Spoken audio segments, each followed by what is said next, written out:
Kaya yung W nagsisimula sa letter D. Tapos, walang W sa spelling ng W.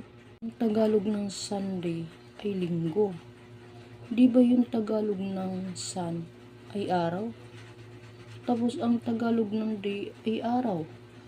Dapat ang Tagalog ng Sunday, araw-araw, hindi linggo.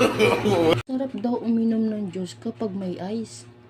Pero pag kinuha mo naman yung ice sa juice, hindi na daw masarap. Kasi, June na lang. Tapos yung math, problema nila. Pero tayo nagsosolve. Dapat, kung sino yung may problema, sila dapat yung nagsosolve.